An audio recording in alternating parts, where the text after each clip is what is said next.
welcome back to another video about a children's trading card game. Set 4 is releasing in Japan as of the time of this recording in about 40 minutes.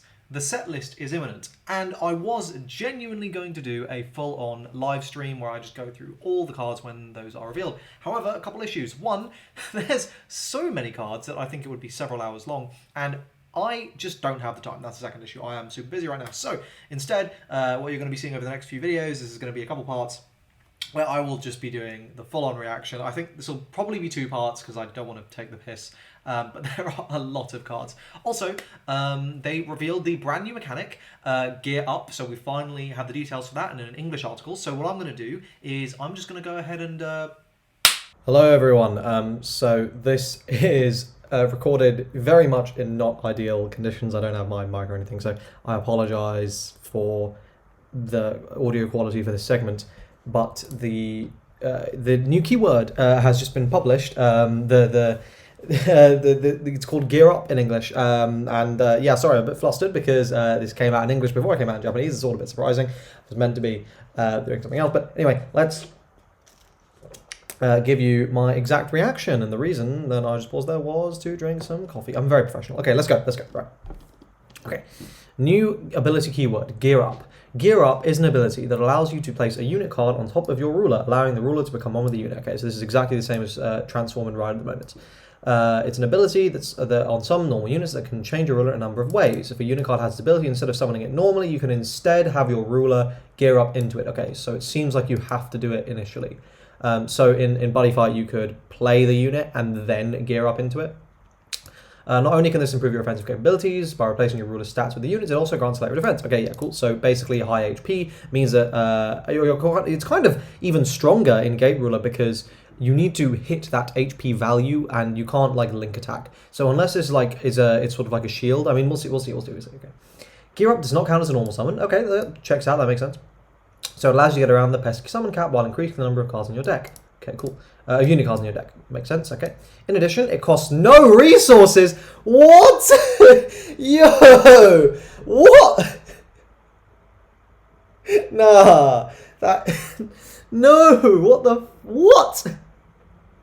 That is cracked. That is so crazy. Right, okay, we'll keep reading. My god. Okay, while Gear Up is obviously great for rulers with low stats, like Wizard, even rulers that have higher stats can benefit from the Gear Up, from the gear ability of a unit with Gear Up. Okay, so they're called gear abilities. Cool. Just make sure that any units with Gear Up you add to the deck work well with whatever ruler you are using. Fine. Okay, so on a Gear Up ability. So we'll see this in English now. When a Gear Up ability is successfully resolved on a ruler, that ruler is treated as being geared up. There are specific rules involving geared up unit cards and rulers, and some cards have abilities that are only activated or usable when your ruler is geared up, okay? I mean, if it's like it's free, so that instantly means this mechanic is nuts. And presumably you don't have to play this from hand, presumably. Okay, so here we have the card we already had. So a card that can gear up says Gear Up in its text, like the example above. When using a Gear Up ability, you do not pay any resources for it or count towards your summon cap. Once you successfully resolve a Gear Up ability on your ruler becomes geared up. Place the unit card with Gear Up on top of your ruler, then place both cards in your defense zone. Interesting, okay. A geared up cards can be in a ready state even in a defense zone and can attack normally just as any unit in an attack zone. A card that is geared up uses the stats of the unit card on top for combat, with the exception of the life value of the ruler underneath. Okay, for example, if a knight with 3 attack and 3 strike uses Gear Up on Luca Reinhardt, while it remains geared up, it has 4 attack and 2 strike instead. Fine, okay, so that will make sense. That was what we were expecting. When a geared up card is dealt combat damage, the damage is dealt to the unit on top. If the unit that is geared up would leave play due to damage or an effect, it and the ruler are no longer geared up. The ruler is then returned to its owner's ruler zone. I see. Okay. So the ruler takes no combat damage while it's geared up. So you cannot take like damage while you're geared up. But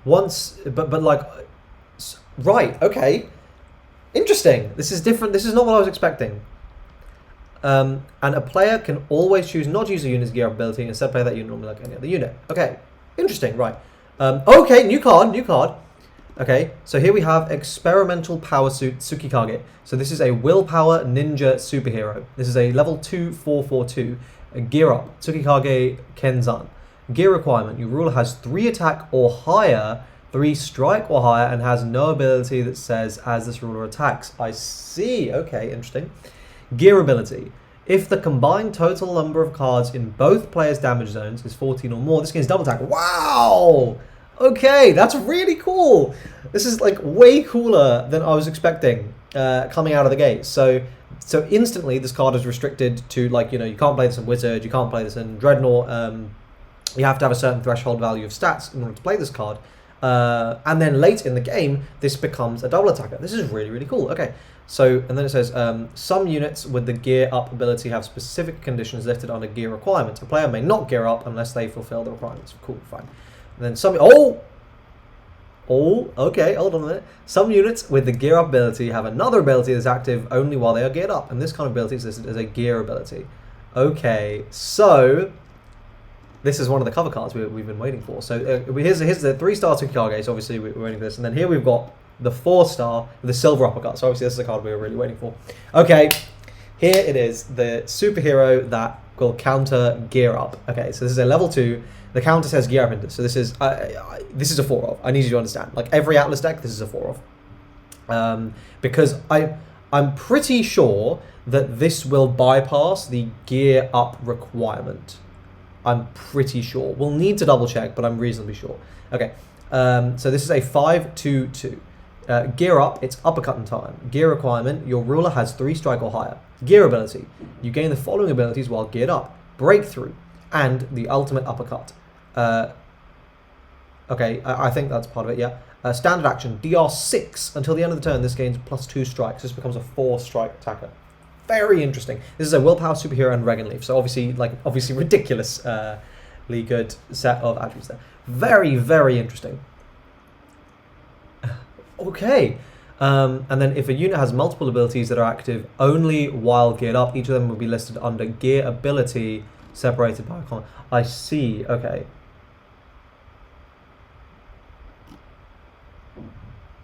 Oh, separated by a hyphen, rather. Okay, so the ultimate uppercut is something new this has anyway. Fine, okay. Okay, on the other hand, any tech starting with not a gear abilities are active and resolved regardless. Fine. Okay, new keyword, summon requirement. The summon requirement keyword is a continuous ability that must always be resolved when putting a unit with the keyword into play. So we'd obviously already seen this card. The summon requirement keyword lists specific actions and or conditions that must be achieved to put a unit into play. In exchange, you will have high stats or strong abilities. So here, this summon requirement is destroy one allied supernatural or death shade, DR2 or DR2 supernatural or death shade. So we knew all this, okay. The summon requirement of a unit is resolved before the unit enters play. If the unit was trying to enter play and says it's outside of play because of its summon requirement, then that unit is treated as not having entered play. Fine, okay. And then the set features many units with all these new mechanics, in addition to plenty of brand new cards with more of your favorite keywords and abilities. Look out for the set soon. Okay, so this is very, very, very exciting. My initial reaction, my gut reaction is this is extremely powerful, but potentially, well, okay, so here's the thing. If as it seems the ruler is truly treated as like a unit is what it seems like, then all these cards that stop effect damage are going to be mandatory, or reduce effect damage are going to be mandatory, because otherwise this mechanic is kind of not going to do anything, because if you can deal with this, right, for example, with like a burn 2 and suddenly it's gone, that's pretty, but again, it costs nothing, right? It costs nothing to do, and yeah, I think this is very good. I think it's a really, really powerful mechanic. We'll have to see, but anyway, that was my initial reaction to the reveal. Hopefully, well, I mean, you know, set's coming out this week, so expect some more stuff then. I don't know if you're seeing this in that, but okay, anyway, I'll see you in the rest of the video. And there you go, there you have my live reaction to the mechanic. The mechanic has been explained. Let's just move past that now. It's crazy, it's nuts, but I don't think it's broken. I think it's actually shockingly well designed. And let's now begin. So, first we have Tinkerbell. This is a level 050 Owl Supernatural. Standard action, DR2 and pitch it. Look at the top 3 cards of your deck, add an A7 to your hand, and put the remaining cards on the bottom of your deck, so random Alice support. And standard action, play rock, paper, scissors with your opponent until a winner is determined. If you're the winner, this turn your ruler can attack your opponent's ruler directly, so you don't care about defensive zone units. Now, this is completely pointless in this set now, because whilst it was maybe usable before, now that we know how Gear Up works, that is a completely useless ability, because, you know, there's nothing there to attack. It's been geared up. The first... I just don't think this is a very good card, to be honest. You know, even... like, the DR2 isn't even really a big deal, even though that, like, there's actually quite a bit of competition for your DR space in Alice now, so, like, that's a bit of an issue, but, like, at best it's a wash. Worst case, like, this is something that is just going to neg you if you just lose it from your hand.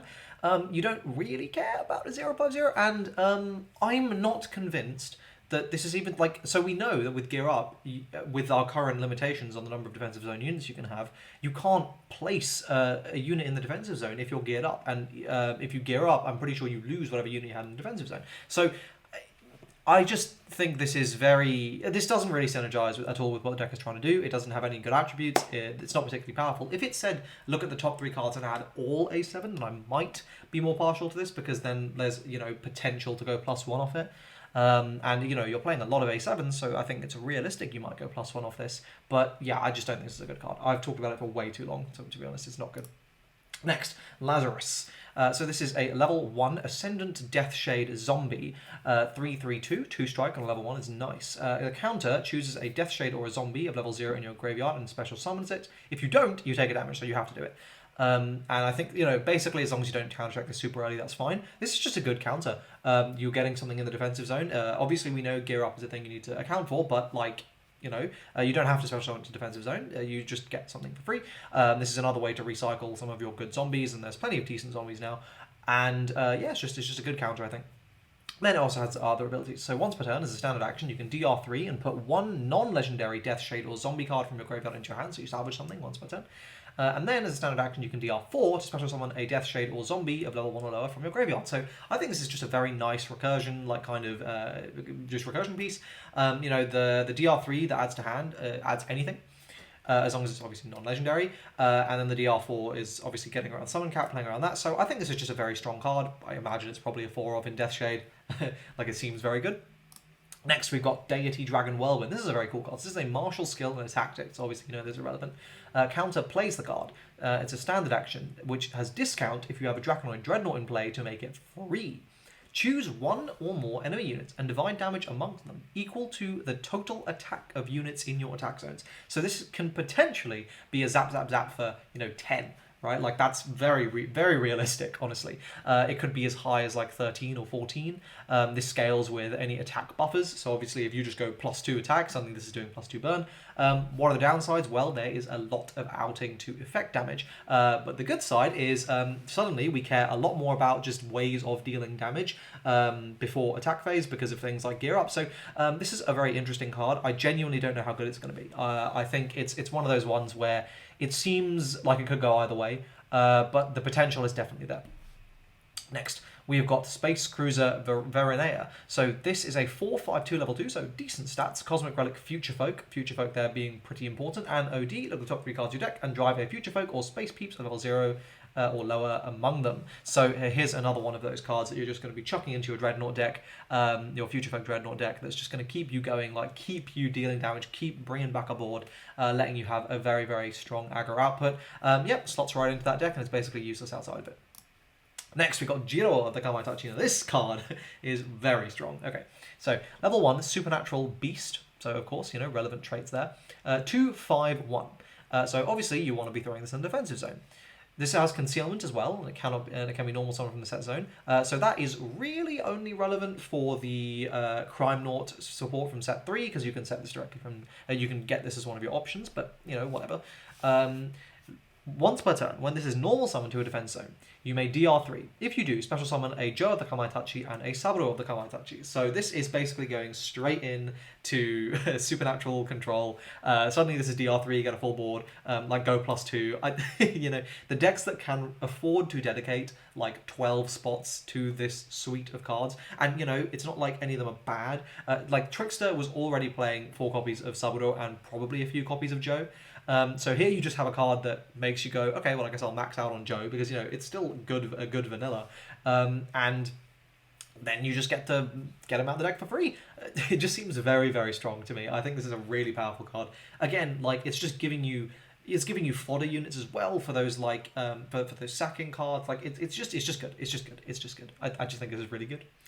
Next, we've got Creepy Cuddlies, Edgy Baby. Okay, this is a Crime Lord, Death Shade, and a Darkness, and of course with Vanquisher and Centurion, every card that's having Death Shade or Darkness, whatever, suddenly something you have to keep in mind there. This is a 2/5/1 level 1. When this is special summoned from the graveyard, choose a card in any player's damage zone. That player puts it on the bottom of their deck, and if they do, that player chooses one card from the graveyard and puts it in their damage zone. So in Crime Lords, this seems kind of bad. In Death Shade, as we just saw, there is a Death Shade that could revive this. And, potentially being able to just, swap cards out, giving you that versatility here, because obviously if you're then playing Schrodinger's Cat, if you're able to, then suddenly that's an option, though I think you're probably not going to be able to. It's just a cool thing that gives you those little techie little options, and it's got a nice beefy 5 HP body there. But on balance, I don't think it's particularly strong, and I would be a bit surprised if this made the cut in any deck. Definitely seems like a kind of a filler card. Next, Battlefield of Slaughter, the number 1 filler card from this set. I'm not even going to bother reading out what it does. It's just, okay, it's just not good. It's hyper restrictive, overcosted. It's an X-Beta card, lads. It's just not good. Next up, we have got Maine Coon Cat Sith. I'm not sure if I'm legally allowed to say that. Owl Supernatural Beast. This is a 4/5/0. It's a type of cat, don't worry. It's just big. He's just hench. This guy is just hench. He will fuck you up. He's dripping and he's hench. You got to respect it. I genuinely don't know how good this card will be, but it's an owl and a beast, which means there's and a supernatural, so they're all very good attributes. And he's hench. He's just large. So you can imagine this with the beast set being very strong. Owl just keep reviving it really strong. It's a good card in my opinion. Next.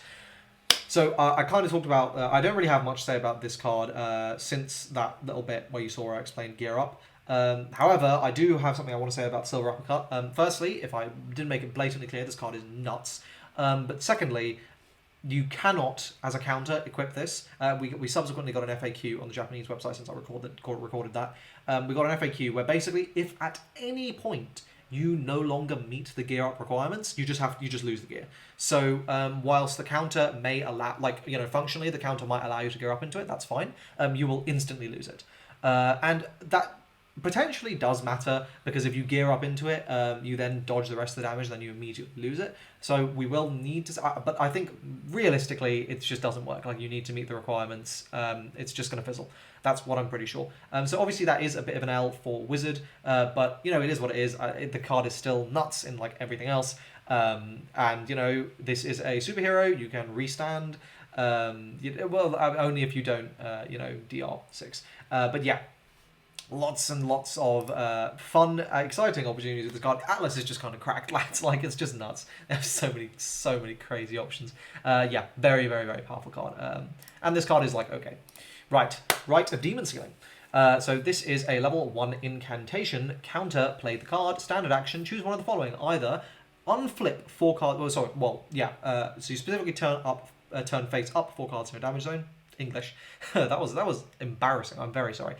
Or then for the opponent, you flip 3 cards face down. I think this is a very interesting card. I genuinely don't know how good it is. I genuinely don't know. It's going to depend on how many decks in the meta just really need to have that DR available. And it's quite exciting because we're now potentially actually going to see that element of damage deny. To a far more limited extent than it was ever seen in Vanguard, because I really didn't like it in Vanguard because it was the one resource you could kind of control. It felt bad. But I think in Gay Ruler there is very much potential for it to be a lot more exciting and that damage denial to be, not just games grinding to a halt, more a very conscious decision to delay something a turn. But this is also going to, influence that where if you can just go, no, you don't get your DR, that could be incredibly powerful. This could be a silver bullet to the format. I have no idea. There's a lot of playing to do. And we'll see what Japan does, obviously, in the 6 weeks they have this set before us. But I think this is a very interesting card. I cannot say if it's good or bad, but I know it's interesting. Okay, next we got Dangerous Squad Burn Mixer. So another, frankly, disappointing crime lord. So this is an incident and a crime lord, a 3/2/2, so it's 2-strike. When this leaves play, choose an enemy unit and deal 2 damage to it. So obviously, I get the idea, I get the intention. You're meant to be using this with the new capo, you sack it, you do a burn, it does all this. I don't think this is anything decent, anything special. Maybe some cool spice with Malevolous, like, you know, because with Malevolous, this leaves play. You deal 2 burn, it goes into Soul of Malevolous, you immediately use Soul of Malevolous, you deal 2 more burn, that could be cute. But Malevolous is so power crept at this point that I don't really think it's worth considering. Next, we've got Kukla. This is a 4/1/1 level 0 X-Fader. Counter uses the ability, and the OD ability is choose an enemy military unit of level 2 or less and gain control of it. Once again, this card sucks, but credit where it is due. This is a really thematic card. I promise, I swear, the lore videos are coming, and I will be doing. I think my goal is to get out set 2 and 3 before this set 4 drops in English. So that's my goal, and so we'll all be caught up. But like, this is very thematic, which is cool. It sucks though. Next, we've got Undead Lion. This is another very cool card. So this is a zombie supernatural Death Shade Endbringer. So, you know, every attribute under the sun. 3/1/1. Once per turn, standard action, look at the top 3 cards of your deck. Send 1 card that shares an attribute with this unit from among them to the graveyard and put the rest on the bottom of your deck. So again, this is one of those cards that's like, okay, if you're playing Vanquisher, this is great because it really seems like they're pushing Vanquisher Death Shade, Vanquisher Zombie. I think Vanquisher Death Shade is probably the only, like, I think Death Shade, Regan Leaf are like the 2 ones where, like, you will try others. Dragons, like, you know, we can try those, but I think those are really the only 2 where it's going to be any good. And Superheroes, of course, sorry, and Superheroes. Really only the 3 new decks. But, you know, this for is probably quite good. It's got 3 attack, it's got a strike, you can deal damage with it, it's mill, and we all know how overcosted mill is in this game, so this is actually not that half bad by comparison. Targetedly sending things. The one problem is I guarantee you, without fail, every single time you're going to send 2 counters to the bottom of your deck. 100%, that's just the way it works. And finally here, we have Crystal of Mysterious Connections. So this is a Future Folk level 2, a 2/2/1 counter, uses the ability, and the ability, look at the top 3 cards of your deck, you may drive a Future Folk of level 1 or less from among them. So par for the course as to exactly what Future Folks are doing. So that's it for this video. Please stay tuned for part 2 on this final wrap-up card reveals. We're getting the last wave. I feel like that video might be 20 cards. I don't know. It's a lot. It's a lot. But I can assure you, it's going to be spicy. There is some spice coming, let me tell you. So I hope you guys enjoyed this video. Like it if you did. Subscribe to the channel for more Gate Ruler content. Please look out for that next video coming up later this week, going over all the remaining cards, and I look forward to seeing you guys then. Thanks for watching. Cheers.